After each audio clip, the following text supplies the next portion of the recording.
if I didn't have cancer, there's no chance I would have run a marathon.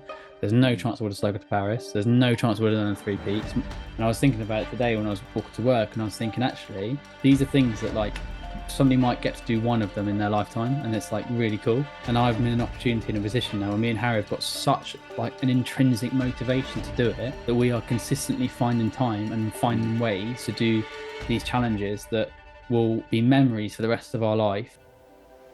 Hello and welcome to the Thrive Against Cancer podcast, where we give a voice to the cancer community. My name is Toby Freeman, founder and CEO of the Robin Cancer Trust, cancer advocate and your host. Every episode we will be hosting open and honest conversations with people affected by cancer, whether personally, as a family member, clinician, or charities and organisations. We will be talking to the cancer community about the cancer community and all the things that are important to you. Welcome back to the Thrive Against Cancer podcast, and we are here with Rian for round 2 of our interview. For those watching, you will see completely different attire, but same golden conversation, I'm sure. And so Rian, thank you so much for being here yet again. No worries at all. Thanks for having me again. And we talked in your last half episode about diagnosis and treatment. So I think we came to a really nice point where you needed to pop off and do some parenting, where we were at a point where we thought it'd be good to switch to what's happened since cancer. And I think it'd be really interesting to dive into that, about life after cancer and what that's looked like for you. So the floor is yours.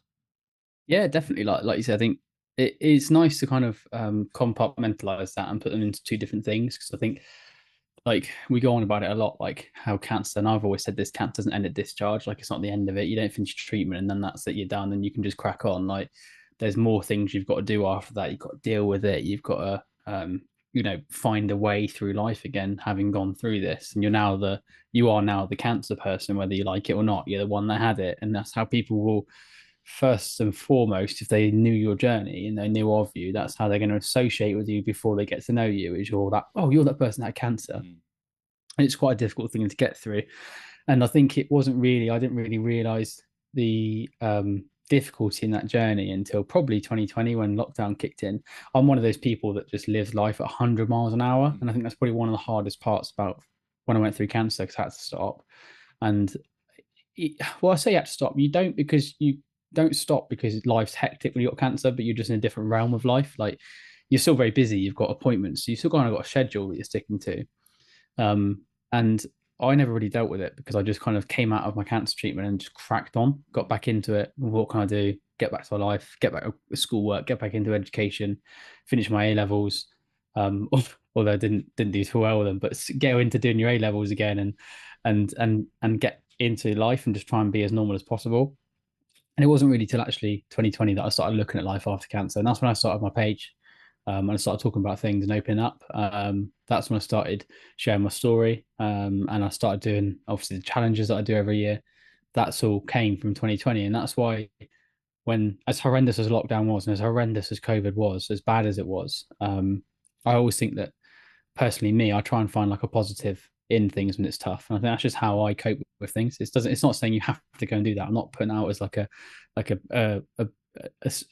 calling saying go and make sure you find the positive and everything, because there's not always a positive. Like sometimes things are just crap and you have to get on with it. But for me, that's how I deal with things. I did it in cancer, like we spoke about. Like I was watching films, playing FIFA. I've always tried to find the sunny side of things.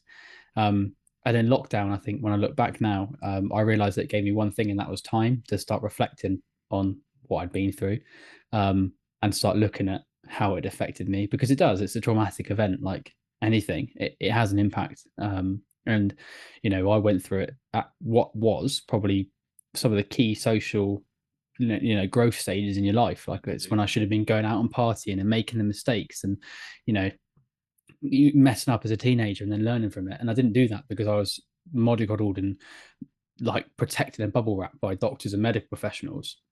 So I was just losing that. I wasn't getting that opportunity to go and make these mistakes, be naughty at school, go to parties, sneak out with, your parents know, without your parents knowing, because that wasn't a possibility. So I went through a stage in my life, probably after treatment when I was like 17, 18, and I was going through A levels, and my teachers were like, "You need to grow up. Like you're acting like a kid." And I remember still thinking that, like I was a year above the rest of my pupils that were in there with me because I dropped back a year because I had to. But I was acting younger than them in some instances, and I remember always sort of not really cottoning on to that until my social worker said, like, you know, you are, because you've missed that. Like you have grown up in some aspects of life. That's like goes without saying. You've had to go into things and you've grown up. And then in other areas of your life, you've not grown up and you've kind of been stuck at that like 14, 15-year-old self. And you've even gone back a little bit because you've been like parented again, like to the extent that a baby or a child would because of what you've been through. So they sort of remember them having some strong words with my teachers and being like, you need to give him space and just let him like get over this and help him. Don't have a go at him and don't make him feel bad about it. Make him aware of it, but don't, make him feel guilty for it because it's just something he needs help getting through. And I hadn't really ever considered that either until, again, a couple of years ago and had some therapy. And my therapist spoke to me about it and said, like, that's what happened. Like, you're in that stage where it was stunted, that growth was stunted. I'd never really considered that. So I think for me, life after has been more of a mess in terms of in my head than going through cancer. I think when you're going through cancer, you're going through the motions, you're doing what you're told, you're going to the appointment when you're told to do the appointment, you're sitting in the bed when you're told to sit in the bed, and you're getting a little bit of free time to go out and grab like some food, and you're going to go and do that and go back to your bed. But life after, you kind of having to understand all of this stuff and digest it and go through it in your head and understand why it's happening, why you are a certain way, and how you react to things in certain instances as well. Like even now, like when our little boy is unwell and we have to go to the doctor's surgery, I am riddled with anxiety like straight away, and I'd never really considered that. But it's like I feel really bad because it's about him, but I feel like I'm making it about me. But it's like I almost don't want to go. I don't want to take him to the doctors, and that comes understandably probably from a place where every time I've gone to the doctors as a kid, I've been given bad news. So I'll be taken into the doctors for a routine checkup and I'm panicking like, oh my God, they're going to find X, Y, and Z, when that's not going to happen. But that's just how my brain works. I have to understand that and live with it. I don't think it's fair for me to say you'll eradicate it and get rid of it.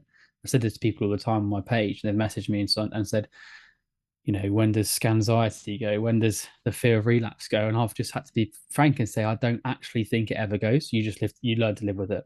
And that's fine. It's horrible, but how many times after it's gone have you looked back and remembered it again? Like in a really weird sense, you have that scanxiety for a couple of weeks or a day or whatever, and then it's gone and you're back and living your normal life again. And you've got that sense of elation because you've got the results back and they're all good, hopefully. And you're like, cool, excellent, nice one, crack on. And you don't remember that feeling until it pops around again for another day. So you might have an appointment once a year. It's one day in 365 years, you're feeling like that. 365 years, 365 days, you're feeling like that. It'd be mental if you're living for that long. But that's what I think. Like you learn to live with it, and you have to just kind of crack on with it. And like I've found coping mechanisms for that. And there's things that I do, and there's things that I've done, and I continue to do. And they've ended up being coping mechanisms because of it. But I guess it's just like anybody in life. Like I'm not saying that cancer patients have it harder than anybody else because people go through difficult things and everyone has something crap happen to them. But it's just, everyone has stuff they have to deal with. And it's just, sometimes this is the biggest thing for you and it's all individual. I was speaking to somebody at work today about something they've been through. And for me, it'd feel minor, but for them, it's individual. And people always go to me like, oh, this must feel really trivial for you. And I'm like, no, because it's not me, it's you. And this is independent to how you feel. Like, yes, cancer is the worst thing that ever happened to me. And God forbid it ever happens to that person. I hope it doesn't ever happen to that person, but their car being keyed or scratched could be the worst thing that's ever happened to them in their life, and it's just relevant to that individual and their experiences. So I guess it's even like this. How I just spilled that out. It's just a mess, really, isn't it? Like after cancer in your head, but you just deal with it and you put the pieces together, and you have to understand that everyone's got a mess going on in their head, and you just bring it together and you just try and put yourself on an even path. I think that's fantastic, and I take a lot of it mirrors a lot of how I feel about grief as well. When you're talking, I can feel exactly that. It's all relative, and you're going through it, and you find your coping mechanisms and those triggers people talk about anniversaries of deaths and stuff. They're a couple of days either side and whatnot. So I was taking a lot of solace in what you were talking, thinking, oh God, this is normal. And even from a different perspective, because, I haven't had cancer, but the worst thing I've ever had is my brother dying of cancer. So the parallels are still there. Should we dive into some of your coping mechanisms? Because I think that could be really helpful for people listening. So what have you found that's helped you manage that mental health roller coaster that you've been on? Yeah, absolutely. I think it's been quite a journey, actually, to be fair, which it sounds like a corny word to use, but the first thing for me was talking about it on my page, and that really helped me, sharing my story. And I don't do that as much anymore. I've moved past that kind of period in my life where I'm talking about cancer symptoms all the time. And like I said in before, I think I said it before, is that my page is now about me, and it's about me living my life after cancer, and hopefully that's shedding some light on somebody, saying that, look, life can happen afterwards, and you can go on and you can do these things. You can be you can be told no, like I can be told that I was going to lose my leg and not play football again, and I'm running around playing football. I'm running marathons, I'm climbing up mountains, I'm cycling. You don't have to go and do those things. In fact, I wouldn't say go and do all those extreme things all the time, because they can suck, and I think you have to have a kind of bug for it to want to do it. But it's kind of showing that, yeah, look, there's life after, and it's fine. And that first thing, yeah, was talking about it and opening up and just sharing my story. I think I remember saying that the first time I spoke about all of it was on a podcast that I recorded in lockdown with a friend of mine, and I just said my story. It took me 2 hours, and I felt like a weight was taken off my shoulder. It was the first time I'd done that. 2020, I'd had my transplant 5 years ago, and I had never spoken about my whole journey all the way through from start to finish. And that was the first time I did it, and it was unbelievable. And it just took so much weight off me and made me feel so much better, because it was out in the open. It would be in my head the whole time. Yeah. And it was out in the open. And then from there, I've ended up doing these physical challenges, which people see me doing, raising money. I've always liked charity. I've always, tried to raise money, even when I was going through treatment. Like Mum did a fundraiser with Tough Mudder, and we bought a load of Christmas presents for a load of children on the local hospital children's ward that had cancer. So we bought them all Christmas hampers for them and their family. And we did that when I was just about to relapse. And then we did it once more, I think, afterwards. And then we didn't do it again. And I tried to set a charity up, but then I was just too young. I had other things to focus on. And then from there, obviously, we've gone on to do these charity challenges now, me and Harry, and we've kind of partnered up. And I found another person that's got a bug for it. He's not been through cancer, and he wasn't here with me when I was going through it. We didn't know each other. We've met each other since. But funnily enough, actually, our mums went to school together, which we didn't know either. So they knew each other when they were young. Because it's weird, funny how life just kind of spins around and does a 160, 180. Sorry, but yeah, we just do these stupid challenges, and it started in lockdown again, and this is why I look at that period in time, and I think actually it was such an evolving moment for me. That sort of 6 to 9 months of lockdown was such a important part of my life, and it was. I think, again, it goes back to that relativity, in the sense that people were going, oh, I'm locked in my house. And I was going, well, I was locked in a hospital room, with not even able to open the windows. Like, we are in a really, really tough situation. And it was really tough. I'm taking that apart. But that relativity in my head and how I dealt with it was going, actually, this is tough, but it's not as bad as having a stem cell transplant and being locked in a room. Like, I've got time for the first time ever. I have to stop because there's no work's happening, so I need to find other ways to get through my day. That ended up being walking, listening to podcasts, working out at home, getting fit, and then that's when my dad bought me a bike in lockdown for my 21st birthday. A road bike he bought me, and it turned up because he had to order it, obviously, so it turned up probably a month or two into lockdown, like for delivery, and I started using that when we were allowed to go out and cycle. I was out cycling and just kind of getting into that. And then I remember thinking, as I was approaching 5 years post transplant, I was thinking, I want to do something. I want to raise some money again. I want to do something for charity. I want to give back to Anti Nolan, who was the charity that gave my stem cell transplant. So I said to myself, I was like, look, I think it was like 136 or something miles from my front door where I lived in Weymouth to the Royal Marsden in Surrey, where I had my stem cell transplant. Wow. So I basically went, right, I'm going to cycle around Dorset, because I can't do that. I'm going to cycle around Dorset and just cover that mileage. And I covered it over 8 days, and raised some money. I think we raised something like 2.5 to 3 grand, for Anthony Nolan, which was great. And I was really excited. And then, sort of the year carried on. And as I was going through it, I was thinking, I want to do some more. Like, I really, really enjoyed that. I want to do something else. So I decided to do the National Three Peaks, Love a it. year later, and there was 30 of us, and we scaled all three peaks in under 24 hours, which is unbelievable. And if anybody has the ability to do it, go and do it. It is one of the most fantastic things. Like climbing up Ben Nevis, climbing up mountains, like it's tough, but the views are absolutely insane. You have such a sense of, I've just done something like Yeah. phenomenal and monumental at the end of it. Like you've just walked up three mountains in 24 hours and back down again. And that's not just in one place, that's from Scotland to England to Wales. Yeah. Like you've Yeah. driven it as well. And it was tough, but it was good. I think we ended up raising like nearly, I want to say we raised like nearly 25 grand for that, which was unbelievable. And that was when I was like, right, we're on a roll here now. I want to do more. Got a bug and decided to do a different challenge. So the year later, because basically I was consistently doing these challenges until recently. I was consistently doing these challenges every year around my transplant date. So it was always in that kind of bracket of when I started chemotherapy for my transplant or when I had my transplant. So it was always on like June, July time. And after Three Peaks the year after, we decided to do a bike ride from Dorchester, to Paris. So that's, Wow. it was 340 miles, and we decided to do it in a weekend. So we thought we're going to cover this in 3 days: Friday, Saturday, Sunday cycling, and then back on the Monday.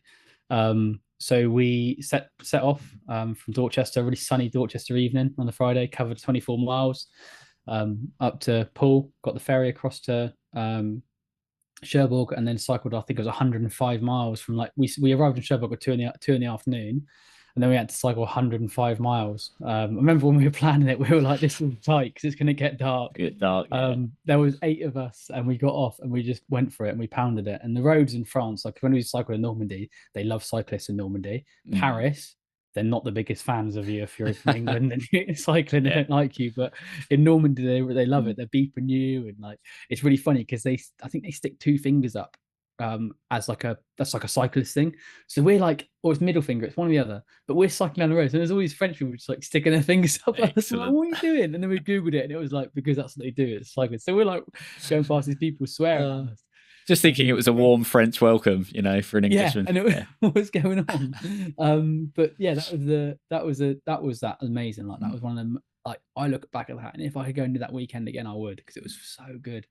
The difficult part was we arrived and there was a heat wave, so it was like 30 degrees, 35 degrees. So we were cycling through in 100 miles on the first, 105 miles on the first day, and then I think it was 110 miles, on the Saturday, and then it was like 40 or 50 miles, something weird, some weird number that wasn't 100, on the Sunday, take you into Paris. And that Sunday was the day that actually rained.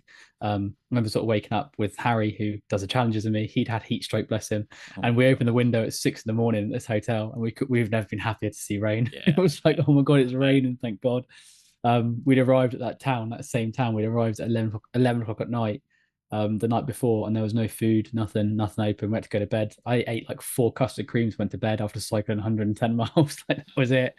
That's all we had. And the day before, I feel like I should add a caveat, by the way, saying that's terrible. Don't do that, please. Do not do that. Please don't do it. We actually, the Sunday morning, you get me going on the stories. Sunday morning, when we woke up and it was raining, we Googled like food places near us, because we're in like this industrial town that was on the river down to Paris. It was obviously just where lorry drivers stop. We're in this like kind of really grotty motel.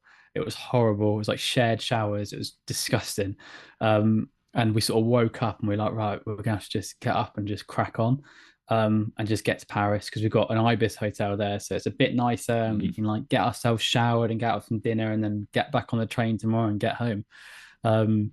And we woke up and Googled McDonald's, and there was a McDonald's up the road, and it wasn't open yet. And with this poor bloke, we all cycle up at 6 in the morning. There's 8 of us, and there's one guy in there, obviously like just setting up for the day, and we just banged on the door, and we're like, can you just, like, I know you're not open, but can you just open? Like he was probably like 16, 17. He can't have been very old. Like, it's obviously his first job. And he just looked so confused. There was like 8 English people that just looked knackered in cycling In boots, banging lycra, on this yeah. door. And the Terrifying. lycra and everything, going, can you just cook us like a Mackey's breakfast? And he did, bless him. He opened up for us, and he cooked us food. We paid and everything. And then there was one of us just thrown up in the bathroom that morning as well because he wasn't very well. So it's like that guy probably remembers that day as well. But yeah, like, did that Paris ride, and then the year after did the London Marathon with Harry, and then had a year out this year because of the baby. And then we've just started a new page which is literally called Harry and Ryan, and we're going to be doing as many challenges as we can. And the idea is we have one big pot, and we want to raise money for charities, smaller charities, and like, so not like obviously Cancer Research UK, etc. Like the smaller ones, not like Anthony Nolan. As much as we love what they do, we've raised a lot of money for them, and we want to sort of look at charities that aren't always getting those big sort of donation pots, and families as well that are going through what we've been through. So we're going to just have a big pot every year that we're just going to do loads of stupid challenges, top the pot up, and then just split that pot out to where it needs to go. Love it. To people that need it. So yeah, we've just launched that, and we've got some horrendous challenges lined up this year.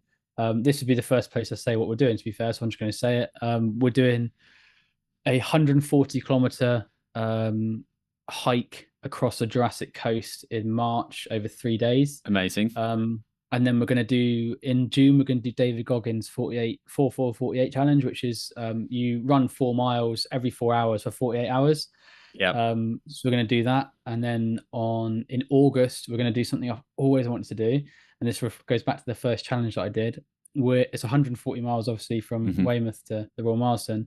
It's 10 years since my transplant next year, so we're going to do that. We're going to do that distance. We're going to basically run a marathon on the first day, cycle 100 miles on the second day, and then run just short of another marathon the next day and finish it in the Royal Marsden in Surrey. And then in November, we're going to do December, we're not too sure yet. We're going to do a 12-hour swim and just do 10 minutes each in the pool. Just raising money for charity, and just putting ourselves through pain. But we love it. And I think for me, like I said to you before, we press record, I think intrinsically, I do it because it just reminds me of what I am capable of personally, mentally. And it also, it just gives me like I think it gives me like that kind of period in the year where I can stop again and I focus on one thing and I know why I'm doing that thing. And it's gives me that time to just reflect on what I went through again. Because you are in your own head when you do these things, like you're going through, it's endurance and it's tough, and you're going to go into your head and you're going to have dark points. And it's just me and Harry put each other out of them. And we just, we know when we need to be quiet, we know when we need to talk, we know to have a laugh. We know what each other needs during those challenges. But I think probably when I think about it, like I do these things to a couple of reasons. I think one of them to prove to myself that I can do them. I think another one to prove to myself that I'm still fine and I'm healthy and I'm fit and I can do these things. So maybe like a kind of self-assessment of there's no cancer there because I'm doing these things maybe. Another one to just beast myself a little bit and give back to people, remind myself constantly that it could be worse. And I think also as well, like I say, it's just almost a bit like have that kind of moment to just reflect and go back and, remind myself that I went through this, and actually it's given me a lot. And it's nice to build something positive out of what was a really difficult time and a really horrible time. And it's nice to kind of, I'd love to be nothing more than, my little boy to say to me like, Dad, why do you do these things? And then me to say, that this is what I went through. And I do this because I'm proving to myself that that's not going to stop me and it's not going to prevent me from doing what I want to do. And if I didn't have that, I wouldn't do this. If I didn't have cancer, there's no chance I would have run a marathon. There's no chance I would have cycled to Paris. There's no chance I would have done the 3 peaks. All these things I would never have done. And I was thinking about it today when I was walking to work, and I was thinking, actually, these are things that like somebody might get to do one of them in their lifetime, and it's like really cool. And I've been in an opportunity in a position now, and me and Harry have got such like an intrinsic motivation to do it that we are consistently finding time and finding ways to do these challenges that will be memories for the rest of our life, but we're doing them consistently because we're so motivated to do them. And that like that for me, that's something I'm like so thankful for in Harry and in my illness and in everything. Like that's me saying, actually, you know what, whatever, whoever gave me cancer, I'm thankful to you because you've given me this opportunity to go and do these things where I'm going to get to, when hopefully when I'm like 90 whatever and I'm lying on my deathbed and I can look back and I can go, yeah, I did all that cool stuff. Like, Yeah. there's in my head, I want to do Kilimanjaro. I want to go to like Everest. I like don't want to go up Everest because I lived at sea level my whole life and I think it'll kill me. But Yeah. like go into like base camp at least Yeah. and just saying that I've Mm. been there. Like I haven't just seen a film of it. I haven't just seen a photo of it. I have been there and I've seen it and I've done it and I've raised money and I've raised awareness and I've helped people and I've given back. And I don't think in my head there's no goal. There's no goal me saying I'm going to get to 100K and that's it, we're done. Mm. There's no goal. It's just like keep going, like keep going. What's the pot? How can we keep it rising? Can we raise the most amount of money that has ever been raised for this like thing? Can we find a way of breaking a world record? Like it's Mm. just, yeah, that's I think in my head is just consistently proven that it hasn't stopped me. It's not going to stop me. I love that, and it's so inspiring, and it really resonates with me, and I'm sure it resonates with loads of people. One thing I keep coming back to when you're talking, is when you're in that hospital bed, it was quiet, and it was quiet in a negative way because what you were going through, and I know you found ways to deal with that, but you've reframed that quiet, and you reframed that quiet in the pandemic. And that's kick-started you down a journey where you've reframed it in such a positive way. You're having these quiet, reflective moments in the middle of an insane challenge that you're doing for a good cause. And I think there's something amazingly cathartic in that reframing of the quiet zone and where you've found that in all of those elements in the hospital bed where you focused on the next step ahead of you and finding just, building that model and just going down to the cafe, and then in lockdown going, okay, the world has stopped, but I won't stop. I can give back. And then in these moments of quiet, in these challenges where you're like, I am doing this. This is my why, and that is going to get me to the end and beyond. I think that is absolutely incredible, and you should be so proud of yourself for doing that, for finding the strength to give back in those moments. So I just wanted to make note of that. And if that's an okay place to summarize, I'm sure we could talk all day. Yeah. And no, thank you. Yeah, no, I think I'll just keep going. Otherwise, reel me in. Well, we always have 5 questions for all our guests. So if you're right, if I can quick fire these at you and we can go off the cuff. So what advice would you give to someone who's worried they might have cancer? Go and get it checked out. Like it's scary that you might have it. There's probably a higher statistic that you haven't got it. But you don't know that until you can get it checked out. And like actually you're going to feel a sense of relief if you're really worried about it and they say it is cancer, but we've called it early and these are the treatment paths. And look, if we can get down this treatment path, you're going to be right as rain, you'll be back on your feet in 6 months. Like that's what I'd say. Just go and get it checked out, because if you don't, the consequence of that doesn't bear thinking about. Yeah, fantastic advice. What was the most impactful thing someone did for you after your diagnosis? That's a good question, to be fair. The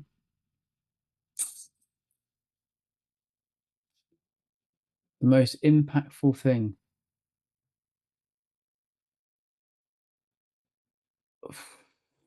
I've had so many people that have kind of like said about stuff and said, oh, that's happened and that's happened. But I would say the most impactful thing, and this sounds really soppy, would actually be my wife seeing me for me and who I am and helping me realize that there's actually more to me than there is just my cancer.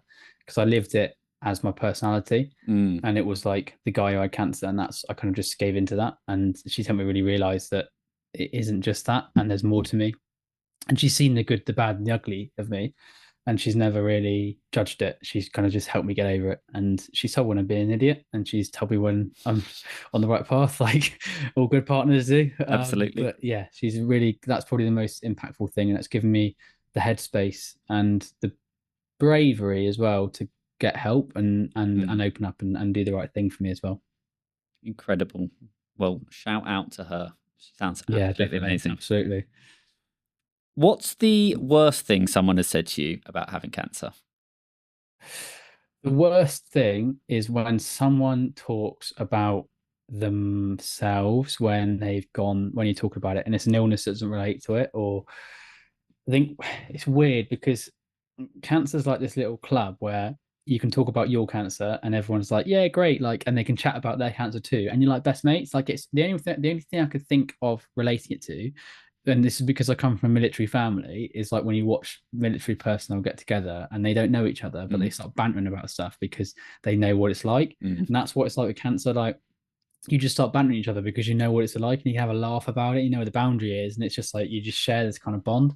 The worst thing you can do is saying, like, when someone says like, "Oh, I had, I don't know, a stroke, whatever," which is horrendous for that person. But like, I'm not, in a really rude sense, I'm not talking about that at the moment. Like, I'm talking about what I've been through, and then like that's great. Like, I would love to hear about that and how it affected you, and that I'm really sorry that's happened, but don't compare that, because I'm Yeah. not going to compare my cancer to your stroke. Don't compare your stroke to my cancer, because they're two completely different things. Like I said, relativity.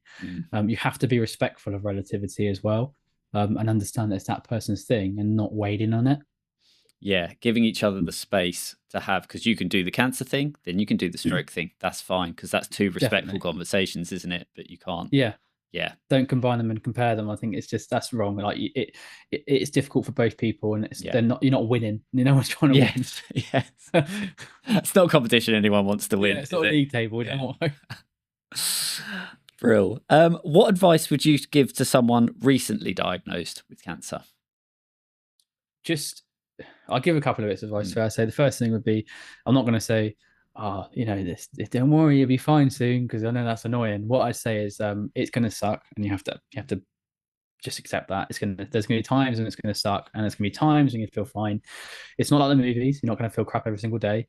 You're going to have days when you feel good and you feel normal and you feel like back to yourself again. You're going to have days when you feel like you've got the world's worst hangover in the world. And you're going to have days when you're trying to crawl up in your bed and cry. And that's fine as well. Find yourself something to do. Find yourself a distraction. Find yourself a hobby. Rejoice in the fact that if you're at school, you don't have to go to school for a little bit. Take advantage of that. Watch some films, play FIFA, play Xbox, and just accept that this is your reality for a little bit. And the quicker that you accept that it's your reality, the easier it is to settle into that reality and find your little way in it, because it will be different to everybody else's, but it will be your little way and it will work for you. Love that. Absolutely love that. And lastly, what is the biggest lesson you've learned from having cancer? The Everything in your life happens and it shapes who you are. But and that's true. That is true. Like, anything that happens shapes who you are, but it's how you react to the certain situations that is what you become from it, if you know what I mean. So that makes sense. Like, it's gonna happen. You can't do anything about it. Um, Crap's gonna come your way and there's nothing you can do about it. And it comes everyone's way, but it's how you shape that. And you don't have to shape it in the moment. You don't have to go, oh, this is a positive thing, and I'm going to put a positive spin on it right now. Like, you can just sit in bed and cry for 6 months. That's fine. It's what you do afterwards, and it's how you build off the back of it. And I don't want to sound too inspirational and corny. Like, you might just want to shut it away and forget about it. I wouldn't recommend that personally, because you're going to have to deal with it at some point. But it's just kind of understanding that it's going to happen. There's nothing you can do. The train's on the tracks, but it's just, how do you know, find your little space and build off it, and just kind of, yeah, make your way off the back of it, because human beings go through crap. We're just unfortunate for the fact that we can comprehend how bad things are more than other animals, and we can verbalize it and we can understand it because our brains are so developed. But in the flip side to that as well is you can turn things into the way you want them to be. Not all situations, but some situations you can really kind of try and find your swing and your positive swing of it, and use it as a fuel to your fire. I love that. Absolutely love that.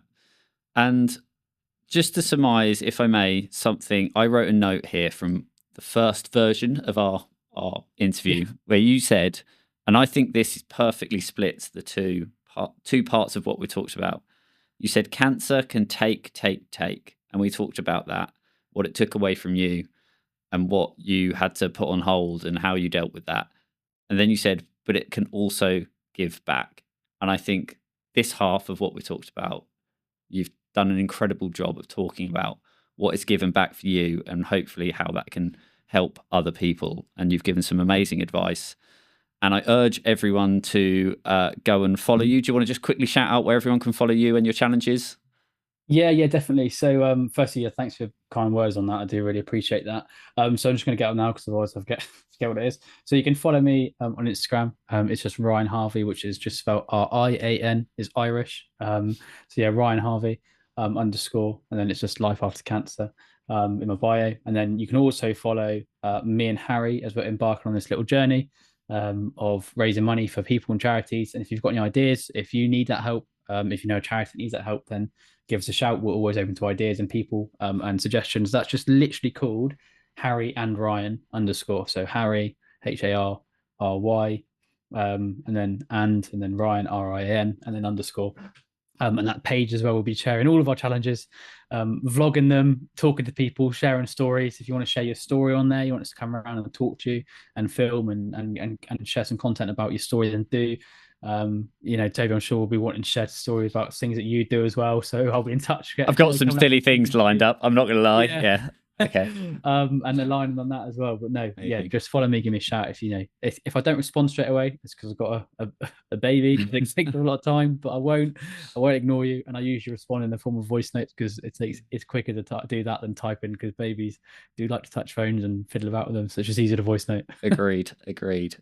Brilliant. Thank you, Rian, so much for your time. Thank you for everything you're doing. I cannot wait to celebrate all the amazing challenges and all the money and all the awareness you raise moving forward. So thank you so much for your time. No, thanks for your time. Thanks, Toby. Thank you for listening, and thank you to our amazing supporters and funders who make this podcast happen. If you enjoyed this episode, please give us a review and follow us on social media at Thrive Against Cancer. And be sure to check out our other episodes wherever you listen to your podcasts and on YouTube. If you want to help support our mission to give a voice to the cancer community, please contact us or visit our website to learn more at thriveagainstcancer.co.uk.